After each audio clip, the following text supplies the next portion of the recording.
Hi, welcome to Conversations with Regina. I'm Regina, and you're you. Today we're going to try something a little bit different for this. We're actually going to visit a conversation I had a while back with my friend Leroy, and it's kind of a different format, and I would like some feedback on it and see if we want to do that again. It would a little bit longer, but it was actually a conversation, and we shot it down at the coffee shop on a nice sunny February afternoon, and it's good. So, if you like our channel here, be sure and subscribe, hit the notification bell, and let's just keep this thing going.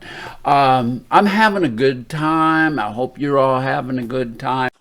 I showed that lady one of the last pictures of me as a man the other day, and it was, I'll show it to you when we get back over to the house. It's freaking crazy. It is crazy. She didn't believe it was me. And that was when I got my first load of big coffee bags, and I'm squatted down by them. And, here's the coffee, the coffee magnet, and I was just like sitting there basking in the glory of what a big-time operator I'd become. The grandiosity was just running crazy through my head, and I had a baseball cap on and, dressed pretty casually and just squatted down there. And I had somebody out roasting. It used to hang down at the roastery. I'd just never taken it down. And somebody was down there with me, and I said, there's a picture of our founder. And they looked over at that picture and go, yeah, didn't even correlate the fact that that was me. And so sometimes I think I'd like to get out of this town, go someplace where people never knew the old me. And just so there wouldn't be that history anymore. Let's rewrite the frickin' history book. And Regina would, in that new world, Regina would just always have been Regina. And what would that be like? I don't know. But why would it make a difference, though? Why would it make a difference? I've had to live every day of my life just to get to where I'm at today. Would it make a difference? I don't think so. But there would just be something about all my dreams come true. Not having to live that life of a young boy who wanted to be somebody else and not really knowing who they wanted to be. Have you ever heard of Tudor Turtle? Yeah. That was my cartoon character idol. Mr. Wizard, Mr. Wizard. Touche Turtle. Huh? Touche Turtle. No, Touche. No, that's another one. Touche was the guy with the little sword. Okay, yeah. Tudor Turtle. Yeah. Tudor was the guy who always wanted to go be something that he wasn't. Kind of like a Walter Mitty-esque character. And I love that movie, Walter Mitty, the original with Danny Kaye. And I mean, that whole short story spoke to me, I can be somebody else. I can, and that was my whole life. And I think that that's part of the reason why I drank, because when I drank, I could go into that other world and be suave, debonair, and so manly. And when I really wasn't. There's nothing like not being yourself. Yeah. Like feeling like being a phony. Yeah. Yeah. Somebody asked me the other day about, it was like a year or two ago when I had done my first production of acting, on stage. I think it was here. And anyway, they said, well, why are you such a good actor? And I just laughed at them. I said, I've been acting for 65 years. You know, I don't have to act anymore. I can get on stage and do it. And that's so true, because you believed. People believed I was who I was, and I wasn't. And it took me forever to figure it out. Okay, good. It's a funny life, Leroy. I wouldn't know. You would too. You live one. No, it's not the same. There's a total difference there. There's similarities, but no. I think your battle's a lot harder than mine in a lot of ways. Because I look like who I am. I'm still looking like a man and all that. And, I'm not flamboyant. I'm not any of that. So I don't get a lot of flack. You know what I mean? Right. Whereas if I was really feminine, then I'd be like an open target. So that was never part of my life. People always thought I was kind of macho and shit like this, and I was evil and mean and all that. And I'm like, that's not me at all. So in that regard, I get it. Right. That's not really me. So in that regard, that tiny space, we both had to hide who we were, actually, in order to fit into our society, right? Which will drive you to drink. Did the same thing to me. It'll just make you go nuts if you're not yourself. So I decided, screw that, enough. I'm not going to destroy my own life just so I can please the people who are out here in this world when I'm being miserable. Right. And I saw an article about the selfishness the other day of transitioning. Who's really being selfish when they were accused of coming out, and being selfish? I'm being selfish because I want to live this way. And excuse me, I think it's the other way around, sweetheart. If you want me to be a particular way, who's being selfish? Why can't I just be me? Why can't you just be you? And let's all get along. Just leave it alone. But giving somebody the expectation that they have to live and act a certain way is really kind of your selfishness, not mine, isn't it? I don't know. I certainly don't perceive this as being selfish. It's especially when my freedom, it has freed me to give back to the people around me. I always wonder why I don't make any money here, but God, I give a lot of stuff away. That word selfish is not always a bad word, because sometimes you need to be selfish in order to protect yourself. You know what I mean? And so I can be very selfish when I feel like I need to take care of myself.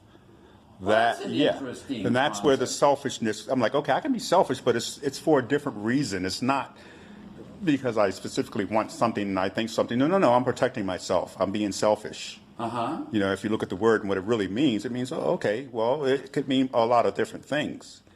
But what it really means is taking care of oneself or getting one's needs first, right? Selfish. Right. So I'm very selfish in that regard, but I'm not selfish towards other people. You know what I mean? I do, yeah, because there is a certain point where we need to be aware of how we feel. Well, that's it. And yet that was my point. If you can't be selfish, then you can't be yourself. You can't express yourself. You can't even live your life. Not really. Yeah. So So is but we always think that selfish is such a negative word. Well, that's because of our society, right? Right. But we think nothing about left and right, up and down, Republican, Democrat. I mean, it's all like that. Our entire world is skipped to, there's either this side or that, right or wrong. And they're always trying to put people into a box, male, female, doesn't work anymore. There's so many connotations of the human being that you can't begin to count them, right? Yeah, there's no way. Thing it's just, you could throw it the hell out the window. I mean, we have so many titles now. Somebody from 50 years ago and go, what in the hell is going on? What are these people talking about? Who are they talking about? We start talking about, cisgen and transsexual and binary and this and that. And people are going, what the fuck? And it's so confusing for everybody because, well, what are we talking about here? I mean, everybody wants to have a label And I'm trying to get as far away from that label as I can. Right. I just want to be me. Don't, you want to label me Leroy. That's it. Okay, you got the label. And that's the way it should be for everybody. You want to give me a label, just give me a label, whatever my name is. That's my label. But what happens if you go about and change your name? And so you're changing your label. Doesn't matter. It's your label. It's your label. I mean, yeah, I get that. You call yourself, you be who you want to be, right? You call yourself who you want to call. I don't care if I want to call a name shithead, I'll call myself shithead. But I've had kickback, people who quote the friend, who doesn't want to call me Regina. What do they want to call you? He wanted to go with the dead name, right? And I said, well, then don't call me nothing. But how does it impact them to call you by the name that you want to be called by? What kind of crap is that? I mean, seriously. I don't understand it. I mean, it's almost like if they call you by Regina that they're acknowledging. I mean, what is it? So something's wrong with them. Right, exactly. It's not you at all. It's like, it's just my name. But this is just on you because you can't accept the fact that I wanted to be me.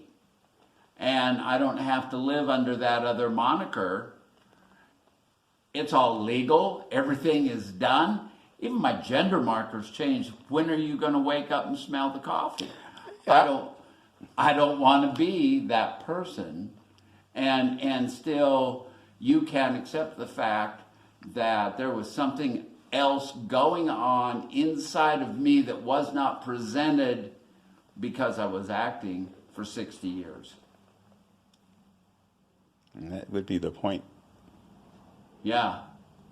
And you can't move on beyond that, or that person. Well, I mean, that's the message for everybody in my world. It's like, hey, if you're not who you are, then you're not living. You really are not living. And I don't care what that means for you. That's why I look at people and go, people are interesting. If they got a cone on their head, hey, that's different. I've never seen that before. Just like when they have pierced ears and nose rings and all this stuff. I don't give a shit. It's not me. I think it's interesting. That's really cool looking, or I wouldn't do that to myself, but that's me. Yeah. I got too many holes already. I don't need more. Being as old as I am, and our cultural norms were different when I was growing up.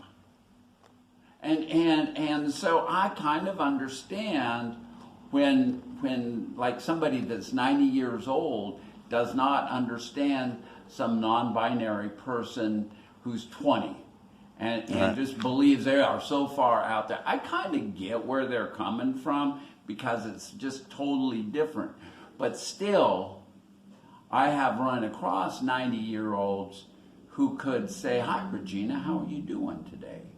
They can still be polite even though they might not understand what goes on with me. And that's just the point with me. Keep your thoughts to yourself. You want to be respected, treat everybody else with respect, whatever that means, Right. And then we'll get along fine. Do unto others as you would have them do unto you. That's all that means, isn't it? I like to do unto some of these others. Don't get me started. There's some others I like to do unto, I tell you the truth. I was like going through my emails this morning, and there was this interesting email from Wise Heart or something, and it was all about, being contemptuous of those who disagree with us.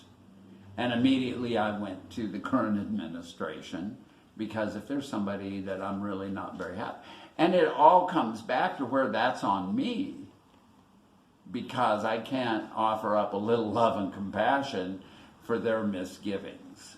I'm not saying that very good, but we need to be able to find a little love and compassion for everybody, regardless of whether we agree with them or not agree with them. What we don't have room for in our lives is hate, and it just needs to disappear. And the only way that we can change the world is by making that disappear. And it's all about responses and not our reactions. And anyway, that's a whole nother subject. So I don't really want to go down that right now. Okay, good.